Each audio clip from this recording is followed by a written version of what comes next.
Assalamualaikum warahmatullahi wabarakatuh. Kami dari kelompok 4 yang beranggotakan Rivaldo dan Saputra, Novel Albayaki, dan Andika Ikhwan Ritonga yang akan mempresentasikan review paper kami yang berjudul Evaluation Urban Logistics Scam Using Agent-Based Simulation.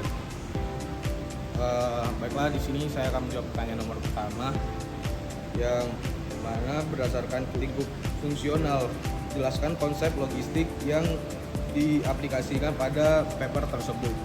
Jadi pada paper ini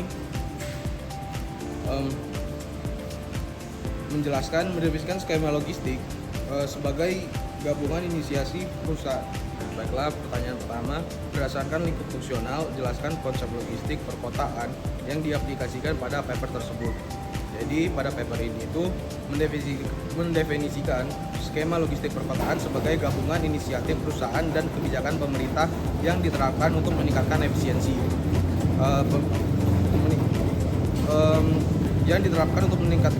Distribusi barang serta mengurangi dampak eksternal seperti emisi, kemacetan, dan kebisingan. Skema ini mencakup 4 aspek utama. Pertama ada infrastruktur fisik seperti UCC dan jalur kendaraan listrik. Kedua ada reorganisasi transportasi melalui moda alternatif dan informasi rute. Terus ada yang ketiga kebijakan pemerintah seperti pembatasan akses, tarif zona, dan subsidi. Terus yang keempat dan terakhir inisiatif perusahaan seperti algoritma routing dan kolaborasi antar mitra. Model simulasi berbasis agen membagi pengambilan keputusan menjadi 3 tingkatan. Pertama ada strategis, kedua ada taktis, ketiga ada operasional.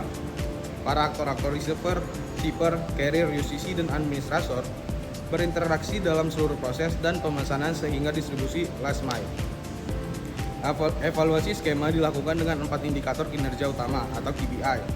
Jumlah kendaraan per jenis, total jarak tempuh dalam kota, dampak finansial bagi administrator, serta emisi pertuatan. Simulasi 5 tahun pemukiman analisis menyeluruh atas keseimbangan antara efisiensi dan biaya dampak lingkungan. Terus pertanyaan kedua, jelaskan mengapa simulasi berbasis agen digunakan pada penelitian ini. Jadi simulasi berbasis agen dipilih karena kemampuannya menangani kompleksitas dan heterogenitas dalam sistem logistik perkotaan, di mana banyak pelaku, misalnya pengecer kecil, pengirim, dan operator UCC, membuat keputusan otonom yang saling mempengaruhi.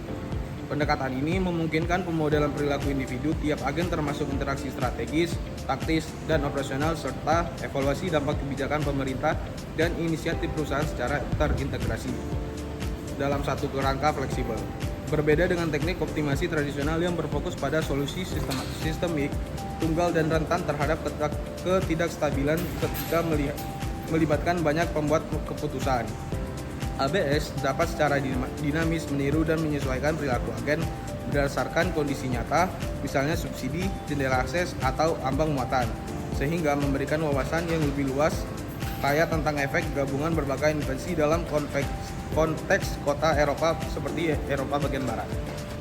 Oke, nah selanjutnya yang nomor 3 itu adalah pertanyaannya identifikasi agen yang dimodelkan dan jelaskan goal dan serta behavior yang masing-masing disusun dalamlah sebuah tabel. Oke, kami juga sudah menyusun dari pertanyaan nomor 3 yang berdasarkan tabel, yaitu ada pertama agen receiver.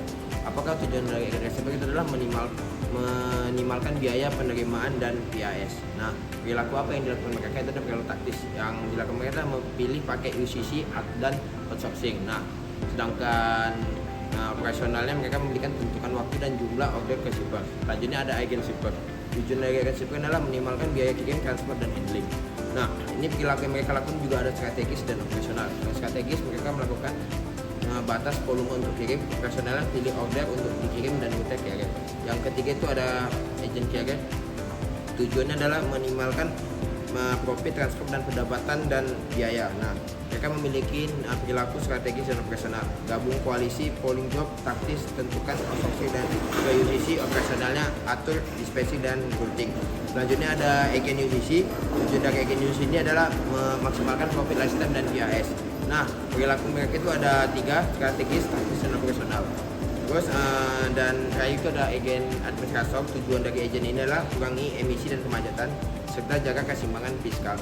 Nah, di agen administrator ini memiliki dua perilaku yaitu strategis dan taktis. Di strategis mereka tentukan akses, window dan biaya zona, sedangkan di taktis mereka melakukan update subsidi untuk carrier pakai emisi. Oke, sekarang ke nomor 4 yaitu yang bersoal jelaskan tahapan simulasi yang diimplementasikan pada penelitian di artikel tersebut. Jadi tahapannya itu ada 3 yang digunakan dalam metode berbasis agen atau kita singkat dengan ABS. Yang pertama itu adalah strategis, yang kedua itu adalah taktis, yang ketiga itu adalah operasional. Saya akan menjelaskan satu persatu ya. Pertama itu adalah taktis. Taktis adalah keputusan jangka panjang yang ditetapkan di awal dan tidak berubah seperti subsidi, tarif, kualisasi, carrier dan layanan tambahan UCC. Untuk yang kedua adalah taktis, yaitu bulanan. Parameter disesuaikan dengan kondisi terbaru, termasuk harga, subsidi, dan evaluasi biaya untuk memilih antara pengiriman langsung atau lewat UCC. Yang ketiga itu adalah operasional atau harian. Itu ya disebutkan dengan alur logistik detail. Yang itu ada 5, yaitu adalah order datang dari receiver, order dialokasikan dari ke shipper mengatur pengiriman, carrier mengangkut pesanan, UCC menangani distribusi last mile, dan yang terakhir status order diperbarui setiap hari. Sekian, terima kasih. Selanjutnya nomor 5.